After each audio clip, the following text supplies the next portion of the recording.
We don't need more security theater, we need to move faster. That line from George just sat in the air, thick like cigar smoke. I'm Joseph Stewart, 40 years old, lead security architect over at Nexera Labs in Seattle.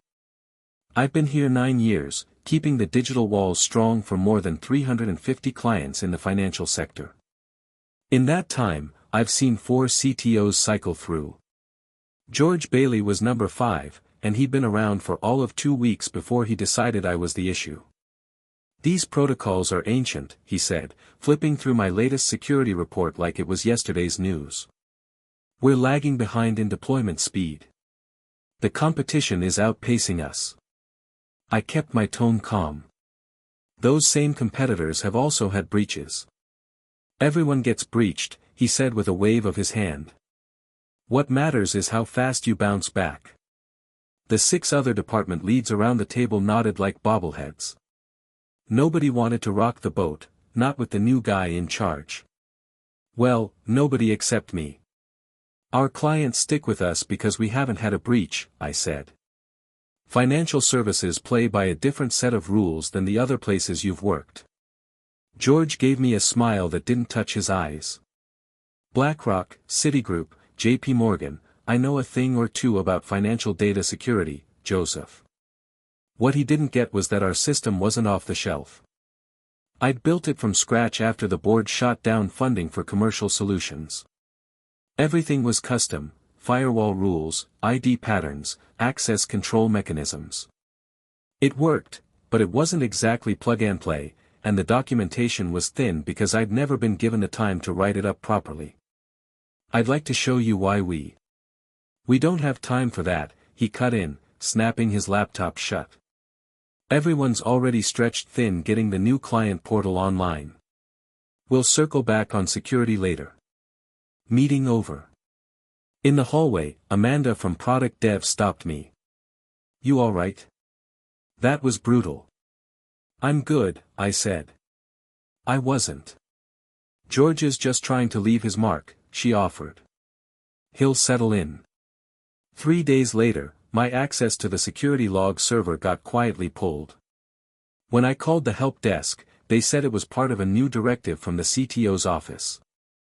All the logs were being moved into the generic IT monitoring platform, one I'd flagged more than once as useless for serious forensic work.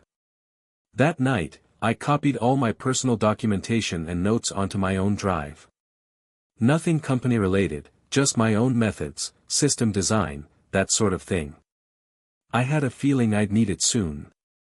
Next morning, my custom-built monitoring tool flagged 3 odd login attempts. Nobody else picked up on them. Before Nexera, I'd spent 5 years with a government contractor. When I joined this place, it was a tiny startup with big ideas and hardly any money. I was employee number 22. Now, we had over 350 people spread across 2 buildings. My dad thought I was nuts for leaving a steady government-adjacent gig to bet on a startup, especially with the economy the way it was. But I believed in the mission, put security first in managing financial data, back before fintech became the hot word. I took a pay cut to join, betting on stock options that might pay off if we made it. And we did. For years, I put in 80-hour weeks, designing our security systems from the ground up. While others lobbied for headcount and budgets, I worked with what we had, building custom tools when we couldn't afford the big-name software. The trade-off was always the same, I'd build it myself, but there'd never be time to train anyone or write full documentation. It's a single point of failure, our last CTO, Mary, used to warn me. What if you get hit by a bus? Then the next guy better be good at reading code comments, I'd joke. Mary got it. She knew we were stacking up technical debt, but she always ran interference between me and the board. While they pushed for faster launches and shiny new features, she had my back. We had a good thing going, I'd call out the risks, she'd turn that into business language, and together we'd strike a balance that kept our defenses solid. Then Nexera got scooped up by Vertec Holdings. Mary was out, and in came George. His mission was crystal clear, speed things up, tighten the ship, and, as he put it at the all-hands, unlock trapped value. The shift was noticeable almost immediately. Security reviews got trimmed down to fit tighter release schedules. Pen tests postponed, then scaled way back. Any upgrade requests my team put in were suddenly low priority. Amanda picked up on it, too. Over lunch in the courtyard, she leaned in and said, "They're stretching our sprint capacity way too thin. QA's getting crushed by the deadlines." "What about compliance?" I asked. "That's not something we can just breeze past." She gave a half shrug. "George says we're reinterpreting the requirements." His words, not mine. That evening, Edward, my direct report, showed up at my desk. "Something strange," he said. "I got grilled about our firewall update process. George wants to know why changes take so long." "Did you explain the testing steps we follow?" "Yeah, but he kept pushing, asking if there were shortcuts we could use in a pinch." After he left, I just sat there, staring at my screen. 9 years of methodical, careful work, and now they were sniffing around for hacks and quick fixes. It felt like the unraveling had begun. Then, Thursday morning, a meeting invite popped up on my calendar. Subject, Security Restructuring Discussion. Attendees, Joseph Stewart, George Bailey. Location, Conference Room B. Time, 2 p.m. I spent that morning running one last check on all my dashboards. Everything looked clean. My custom alert system was watching for anything out of the ordinary. Data segmentation was holding. Backups were passing their checks. At exactly 2 p.m., I stepped into the room. George was already there, and so was Heather from HR. "Joseph, have a seat," George said. His voice was all business, flat and polite. "I'll get to it. We're shifting our security model to something more distributed." I didn't say anything. The HR presence told me where this was headed. "We're phasing out the centralized security architect role," he continued. "Security responsibilities will be embedded within each product team." "And who's going to handle the core infrastructure?" I asked. "We're moving to cloud-native tools, managed externally," George said. "It's more scalable. Less reliant on tribal knowledge." Tribal knowledge. Just like that, nearly a decade of building tailored defenses to protect sensitive client data was recast as a liability. Heather slid a folder across the table. "Here's the severance package, 2 months' pay, continued health coverage, and your equity from the acquisition will vest early." I opened it. The numbers were fair, maybe even generous. This wasn't George's decision. It had come from higher up. He was just delivering the news. "We'll need your badges and login credentials before you leave today," George added. "Edward will coordinate any needed handoff over the next 2 weeks. You don't need to be in the office, but stay reachable by phone." "Edward doesn't know the full system," I said. "Nobody does but me." George's face tightened just a little. "Everything's documented, Joseph. We've gone through your wikis and repos." Sure, it was all written down. But reading a doc isn't the same as living it. The context, the why behind the how, had never been properly handed off. I'd asked for that kind of project more than once. Every time, the answer was the same: move faster. "We'll fix the process later." I closed the folder. "I get it," I said. I scribbled my passwords onto a notepad: domain admin, VPN, security console, monitoring tools. 9 years of guarding this company's data, boiled down to 8 sets of credentials. George gave a slight nod when I slid the pad across the table. "I know change is tough," he said. "But this is the right move for the company." I handed over my badge and stood. "I hope you're right." As I made my way through the lobby, I passed the familiar wall lined with awards and glowing press clippings. Nexera Labs, most secure financial data platform, 5 years straight. That was my work. My legacy. I wasn't angry, just hollow. Not because they let me go. Companies shuffle people around all the time. The real mistake was assuming they knew what they were tearing apart. In my car, I shut off my phone and drove straight to Lake Washington. Sat by the water for an hour, running numbers in my head. It wasn't a question of if something would go wrong. Just when. It took less than 48 hours. My personal phone started lighting up with messages from Edward. Something's off. Systems are acting weird. Getting alerts. Can you call? I stared at the screen. Part of me wanted to leave it alone. Let George see what happens when you pull apart a system you don't understand. But instincts from nearly a decade on the front lines kicked in. I called Edward. Thank God, he said. We're seeing strange traffic on the Eastern Gateway. The monitoring tool's flagging it, but nobody knows what to do. What's George saying? He's locked in board meetings all day. IT thinks it's just a glitch from the auto-updating rules. Those same automated rules. I'd built them to adjust to new threat patterns. If they were throwing alerts, it wasn't nothing. Did anyone check the second-level validation logs? I asked. Silence. Then, the what? I closed my eyes. Edward, there's a secondary system that cross-checks alerts before escalating them. If both layers go off, it's not a false alarm. How do I even access that? I walked him through it, how to reach the hidden dashboard. The credentials weren't in the handover because, well, it wasn't exactly official. I'd built it during a hackathon weekend 3 years back. It had already caught 2 potential breaches before. A moment later, I heard him mutter, "Oh, crap. What is it?" Both systems are lit up like Christmas trees. You need to isolate the Eastern Gateway right now, I said. Cut the external connection. Switch to the backup line. I can't. I don't have that kind of access. They didn't give me admin rights for network hardware. Of course they didn't. In their rush to cut me out, they'd left gaping holes in the handoff.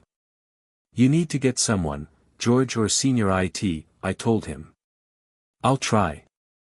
Can you come in and help just this once? I paused. That's not my job anymore, Edward. Please, Joseph. I'm over my head here. A part of me wanted to step in. The rest of me knew better. Call George. Repeat everything I just told you. If he wants my help, he knows how to reach me. 3 hours later, George called. Joseph, he said. His voice was clipped. We're experiencing a few security issues. Yeah, I heard. Edward thinks it's serious. Well, nothing's showing up on the main monitoring platform. Because it was never built to detect targeted attacks, I said. That's why I created a second system. He paused. We could use your insight. Maybe just a quick phone consult. You mean help with the system you decided wasn't worth keeping? No one said it wasn't important, he snapped. We're just changing how it's managed. How's that going so far? He didn't answer right away. Then, we're willing to pay your contractor rate for your help. I gave a dry smile. My contractor rate's $850 an hour. 4-hour minimum. Paid up front. And I'll need a signed statement that I'm not liable for anything that happens after. I figured that'd make him flinch. It didn't. I'll have legal draw up the paperwork. When can you start? I can't, I said. I've already accepted a position with another firm. The non-compete in my severance means I legally can't touch your systems now that I'm joining another financial security company. That wasn't true. I hadn't taken another job, and the non-compete had a carve-out for consulting gigs. But George didn't need to know that. Joseph, this is serious. I know, I said. Very. Then I ended the call and shut off my phone again.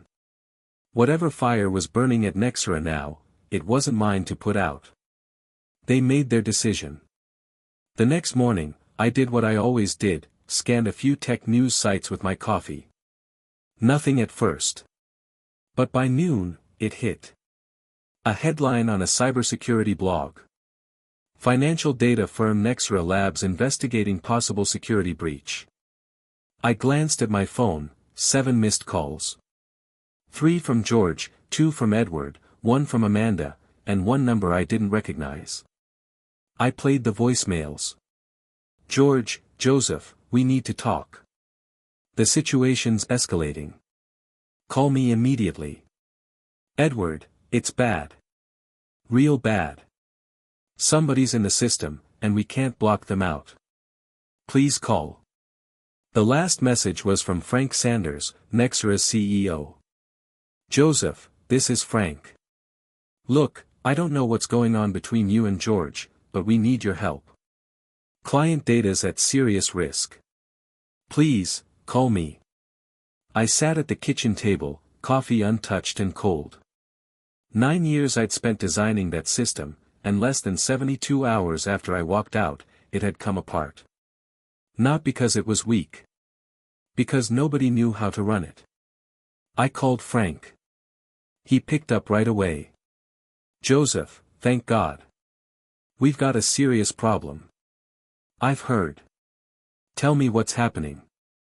Someone's inside. They got past our perimeter defenses somehow. We're seeing them jump between client databases, but no one can figure out how. George thinks something's gone wrong with the internal segmentation.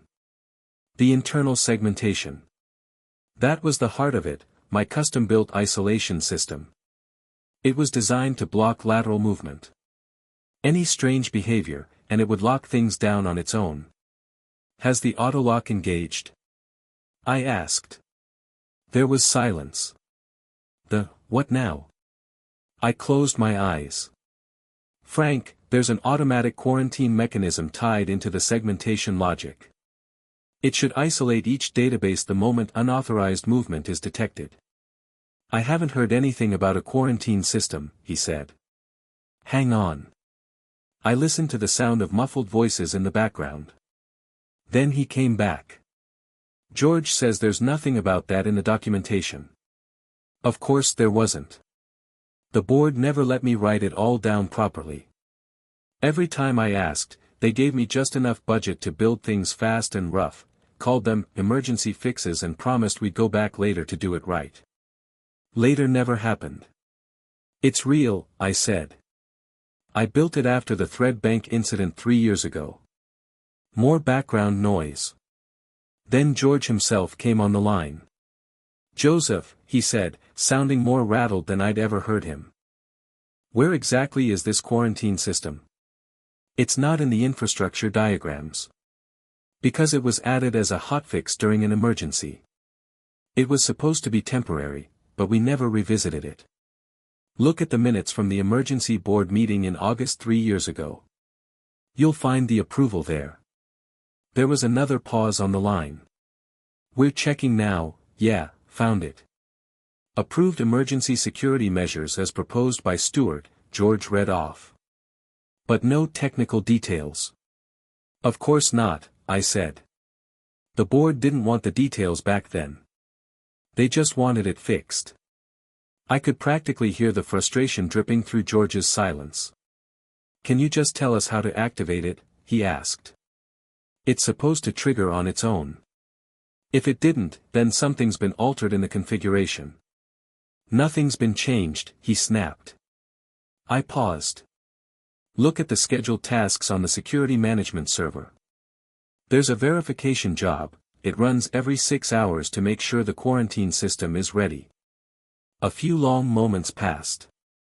The task is there, he finally said. But, it's disabled. I didn't even need to ask. Who turned it off? His voice dropped. It was part of the restructuring. We disabled a bunch of scheduled tasks to reduce system overhead. And there it was. They hadn't just shut me out, they'd slowly dismantled the entire system, breaking it apart piece by piece, never realizing how everything connected. Now, they were watching it all burn down. While Nexera spiraled, I got a message on LinkedIn. Nancy Martinez, CTO at Sentinel Security Group. Heard you might be available. Let's talk. Sentinel wasn't just some shop. They were one of the best security firms in the country. I'd followed their work for years. Sharp people. No nonsense. Her timing couldn't have been better. We met for coffee that afternoon at a quiet little spot in Pike Place. Nancy didn't waste words. Word gets around fast in our circles. Nexera's situation is unfortunate. I took a sip of my drink. I'm not involved anymore. Haven't been for a few days. She nodded. Still, I know your record. 9 years, no breaches. That says something. Until now, I muttered. She raised an eyebrow. From what I hear, the breach happened after significant changes to your systems. Changes you didn't make. I didn't ask how she knew. In cybersecurity, the grapevine's faster than any data packet. We're growing our practice in the financial sector, she continued. We need someone who gets the landscape, someone who's actually built real-world solutions and kept them secure under pressure. The offer. It was solid. Double my old salary. Equity. A team of 8 engineers reporting to me. Only catch. They needed me to start immediately. I should be up front, I told her. My Nexera severance includes a non-compete. Nancy smiled like she'd already seen this movie. Our legal team has reviewed standard Nexera terms. The clause only blocks you from joining direct competitors in financial data services. We're a security consultancy. If anything, we might end up selling to Nexera, not competing with them. That night, as I reviewed Sentinel's offer, my phone rang again. Nexera's main line. I answered.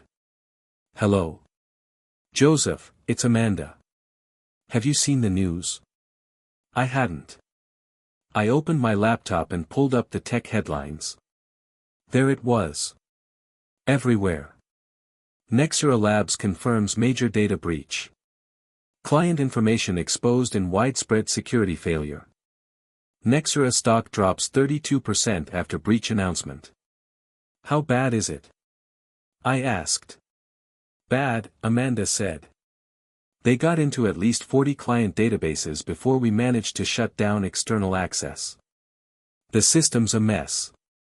Nobody knows how to bring the controls back online. What's George saying? Nothing. He's been locked in non-stop meetings with the board since this morning. They've brought in an outside security firm to handle the incident response, Amanda told me. That firm would now have the near impossible task of picking apart my custom-built architecture, without documentation, without background, without context. They'd figure it out eventually, sure. But it would take time. And in the meantime, Nexera's reputation was bleeding out by the hour. I'm sorry, I said, and I meant it, for everyone stuck in the mess. This isn't on you, Amanda replied. You tried to warn them. The next morning, I signed the offer from Sentinel. By noon, I was already downtown at their Seattle office, setting up my new gear and getting briefed on my first project, helped design a recovery framework for financial institutions dealing with post-breach fallout. That evening, my phone buzzed with one last message from Frank Sanders. The board would like to discuss bringing you back. Name your terms. I didn't respond. Some bridges, once burned, shouldn't be rebuilt. Instead, I sent Nancy the first draft of the recovery framework. The subject line read: Preventing the next Nexera. A month after the breach, I was well into my role at Sentinel when Bloomberg dropped a scathing investigative piece titled, The Dismantling of Nexera, How Cost-Cutting Compromised Security. It spelled everything out.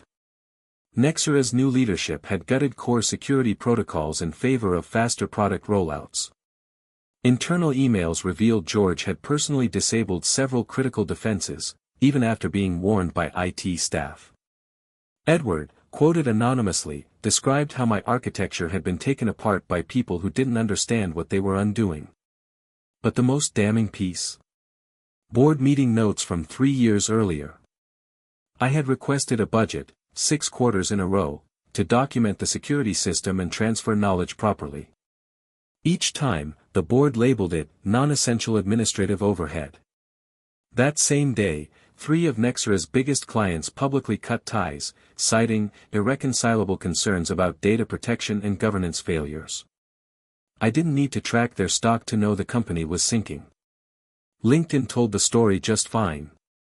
Nexera employees were jumping ship. Even George updated his profile.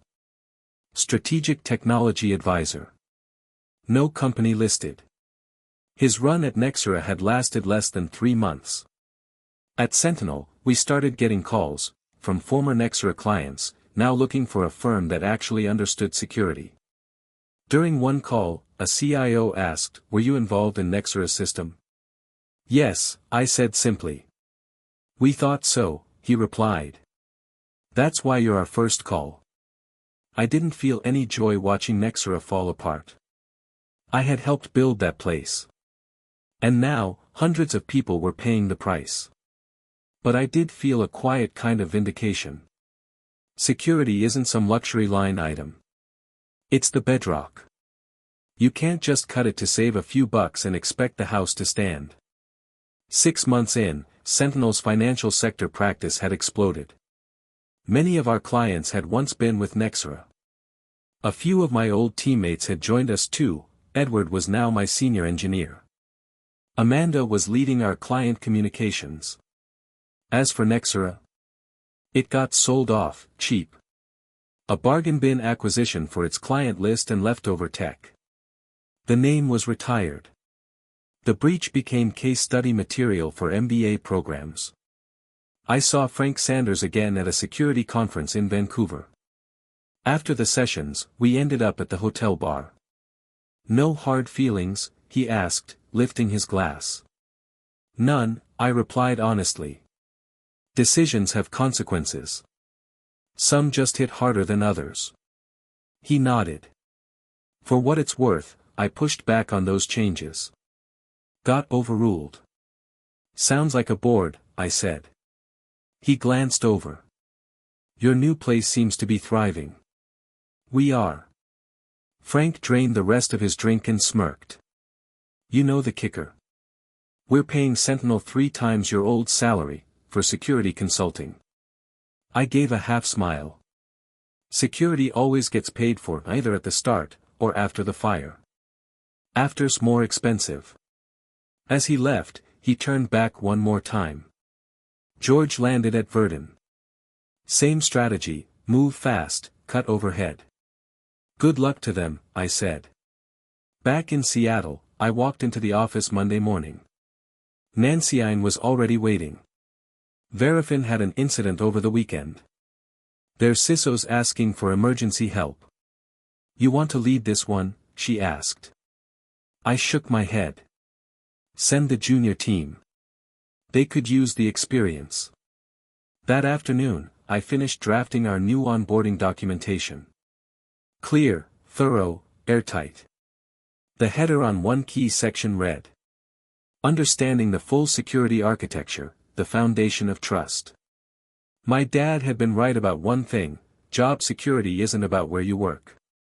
It's about being the one person who sees the storm coming before anyone else even spots the clouds.